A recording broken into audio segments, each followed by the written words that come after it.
welcome back untuk pembacaan kita hari yang ke-23. Oke, 23. So, I'm so excited untuk baca untuk kamu hari ini. Setiap hari saya excited, tapi hari ini saya excited juga. So, macam biasa, mari kita pray dulu sebelum kita meneruskan pembacaan kita hari ini. Let's pray. Tuhan adalah Bapa kami yang bertata di dalam kerajaan syurga. Terima kasih Tuhan pada hari Sabatmu hari ini. Dan pada saat ini kami ingin teruskan pembacaan firman Engkau di dalam buku akuntansi di sini Tuhan. Kiranya berkat Tuhan biarlah terus beserta dengan kami. Berikan kami hikmat untuk memahami apa yang tertulis di dalam firman-Mu ini Tuhan. Dan kami boleh teladani untuk kehidupan kami sehari-hari. Ampunkan segala dosa pelanggaran kami Tuhan. Biarlah Engkau terus beserta dengan kami. Kuatkan iman kami. Ampunkan segala dosa pelanggaran kami.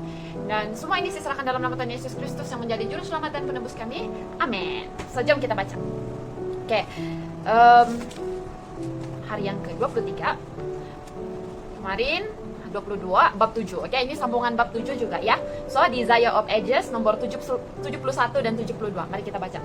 Kehidupan Yesus adalah suatu kehidupan yang sesuai dengan Allah. Ketika ia masih anak-anak, ia berpikir dan berbicara seperti seorang anak-anak, akan tetapi tidak ada sekelumit pun tanda-tanda dosa yang menodai peta Allah dalam dirinya. Meskipun demikian, ia tidak bebas dari penggodaan. Penduduk Nazaret sudah menjadi buah bibir orang karena kejahatannya. Anggapan yang rendah dari khalayak ramai tentang mereka dinyatakan oleh pertanyaan Nathanael, mungkinkah sesuatu yang baik datang dari Nazaret? Yohanes 1 ayat 46. Yesus ditempatkan di mana wataknya akan diuji. Perlulah ia senantiasa waspada untuk mempertahankan kesuciannya.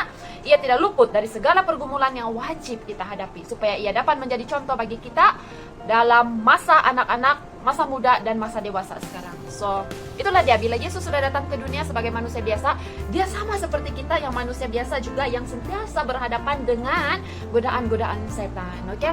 Dan cenderung untuk membuat dosa, oke? So, setan tidak mengenal lelah dalam usahanya untuk mengalahkan anak Nazaret itu.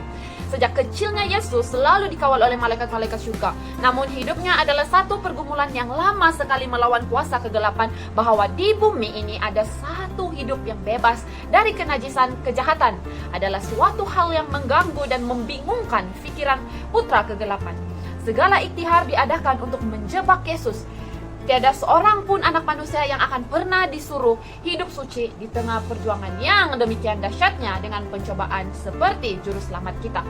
Orang tua Yesus miskin dan mereka bergantung kepada pekerjaan berat sehari-hari. Ia sudah biasa dengan kemiskinan, penyangkalan diri, dan kekurangan. Pengalaman ini adalah satu pelindung baginya. Dalam hidupnya yang rajin itu tidak ada waktu yang terbuang untuk mengundang pencobaan. Tidak ada saat yang tidak bertujuan untuk menutup pintu bagi menggoda itu. Tiada keuntungan ataupun kesenangan, pernyataan setuju ataupun kecaman yang dapat membujuk dia untuk menyetujui sesuatu tindakan yang salah. Ia sudah bijaksana mengamati kejahatan dan kuat untuk melawannya. Kristuslah satu-satunya orang yang tidak berdosa yang pernah tinggal di dunia ini. Namun hampir 30 tahun lamanya dia hidup di antara penduduk Nazaret yang jahat. Kenyataan ini merupakan suatu teguran bagi orang-orang yang mengira bahwa mereka bergantung pada tempat, nasib, atau kemakmuran agar dapat hidup dengan tidak tercacat. Pencobaan, kemiskinan, kemelaratan justru merupakan disiplin yang diperlukan untuk mengembangkan kesucian dan keteguhan. Yesus tinggal dalam rumah tangga petani dan dengan setia serta riang gembira turut memikul segala tanggungan rumah tangga. Dahulu ia pemerintah surga dan malaikat-malaikat dengan gembira melaksanakan segala perintahnya. Kini ia menjadi seorang hamba yang sukarela, seorang anak pengasih dan penurut. Ia belajar bertukang kayu dan dengan tangannya sendiri ia bekerja di bengkel pertukangan bersama Yusuf. Dengan pakaian yang serba sederhana seperti yang dipakai oleh seorang pekerja biasa, ia menjalani jalan-jalan kota kecil itu. Pergi dan pulang dari pekerjaannya yang sederhana itu, ia tidak menggunakan kuasa ilahinya untuk mengurangi bebannya atau meringankan pekerjaannya. Sementara Yesus bekerja pada masa kanak-kanak dan masa muda, pikiran dan tubuhnya berkembang. Ia tidak menggunakan tenaga tubuhnya dengan serampangan, melainkan dengan saksama sehingga tetap berada dalam keadaan sehat supaya ia dapat melakukan pekerjaan yang sebaik-baiknya dalam segala hal. Ia tidak mau sembrono dalam menggunakan alat pertukangan, sekalipun ia sempurna sebagai seorang pekerja. Sembrono ini saya rasa sembarangan, kan? Betul kan? Kalau saya salah, perbetulkan saya. Sebagaimana ia sempurna dalam tabiat, dengan teladan yang diberikannya itu ia mengajarkan bahwa adalah kewajiban kita untuk menjadi rajin, bahwa pekerjaan kita haruslah dilakukan dengan tepat dan saksama, dan bahwa pekerjaan yang demikian itu mulia adanya. Pengeraan badan pergerakan badan yang mengajar, tangan supaya berguna, dan melatih orang muda supaya turut memikul beban kehidupan, memberikan kekuatan tubuh, serta mengembangkan setiap tenaga. Semuanya harus mencari sesuatu untuk dilakukan yang akan berfaedah bagi dirinya sendiri dan menjadi pertolongan bagi orang lain. Allah telah menentukan pekerjaan sebagai suatu berkat, dan hanyalah pekerjaan yang rajin yang mendapat kemuliaan dan kegembiraan hidup sejati. Kerelaan Allah diberikan hingga dengan jaminan kasih atas anak dan orang muda yang dengan sukaria turut memikul kewajiban rumah tangga, menolong ibu dan bapak dalam tanggungannya. Anak-anak begitu akan pergi keluar dari lingkungan rumah tangga dan kemudian menjadi anggota masyarakat yang berguna. Oke, so sampai di sini sejak pembacaan kita untuk hari yang ke-23, di mana Yesus merupakan, walaupun dia sebagai manusia biasa, oke, di dalam dunia, dia dilahirkan dari bayi, membesar seperti kita sebagai manusia biasa, dia sangat sempurna, oke? Dia sangat sempurna, dia tidak berdosa pun. Jadi kita sebagai manusia pun boleh sesempurna Yesus. Kita boleh ikut jejak Yesus walaupun kita berdosa, tapi kita boleh lawan segala dosa untuk jadi yang terbaik seperti Yesus. Jadi lagi satu apa yang saya mau tekankan, Yesus menolong ibu bapak dia mencari rezeki, kan?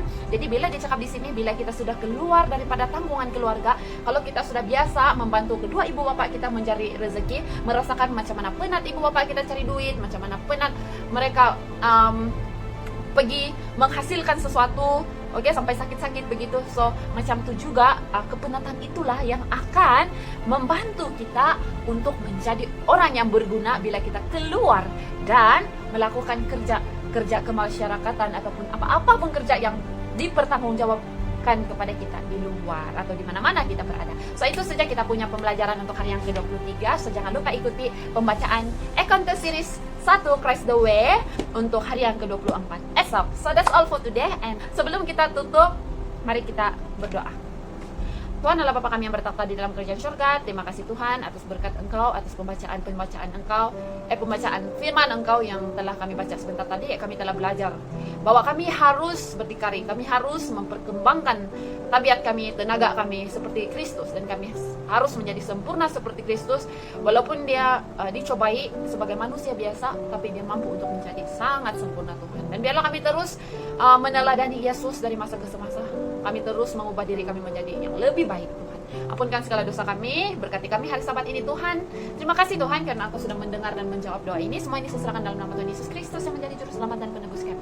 Amin. So that's all for today. See you again in my next video. And God bless and happy Sabat. Bye.